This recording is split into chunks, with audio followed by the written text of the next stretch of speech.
Chronic kidney disease అంటేను వీళ్ళకి చాలా రోజుల నుంచి కిడ్నీ ఫెయిల్యూర్ ఉన్నదన్నట్టు. సో ఏదన్నా క్రానిక్ అంటున్నాము అంటే అక్యూట్ కూడా ఉంటుంది. అక్యూట్ అంటే ఎవరికన్నా చాలా తొందరగా కిడ్నీ ఫెయిల్యూర్ అయింది అని. సో కామన్గా ఎలా ఉంటుందంటే అక్యూట్ కిడ్నీ ఫెయిల్యూర్ వచ్చేసి సర్జికల్ అంటాం. ఎందుకు అంటే మూత్రము బ్లాక్ అయింది అంటే సడన్గా అంటే ఒక వారం రోజులలో 2 వారాలలో కిడ్నీ నార్మల్గా ఉన్న కిడ్నీ ఫెయిల్యూర్ అవుతుంది. ఎందుకంటే మూత్రం బయటికి రావట్లేదు. ఓకే, సో మనం వాళ్ళ బ్లడ్ టెస్ట్ చేసినాము అంటే సీరం క్రియాటినిన్ పెరిగి ఉంటుంది. సో దాన్ని అక్యూట్ రీనల్ ఫెయిల్యూర్ అని అంటాం. క్రానిక్ రీనల్ ఫెయిల్యూర్ అంటే చాలా రోజుల నుంచి వీళ్ళ కిడ్నీ పోతున్నది అన్నట్టు.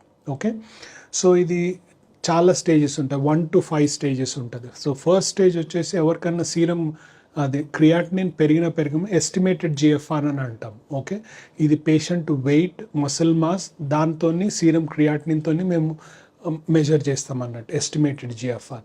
సో నార్మల్ ఎస్టిమేటెడ్ జిఎఫ్ఆర్ వచ్చేసండి అరౌండ్ 120 ml/min ఉంటుంది. సో ఇది కాకుండా దానికన్నా కిందికి వచ్చింది అంటే లెస్ దెన్ అంటే 90 to 120 ఉన్నదంటే ఏమంటాము అంటే వీళ్ళకి స్టేజ్ 1 కిడ్నీ ఫెయిల్యూర్ ఉన్నది అని అంటాం.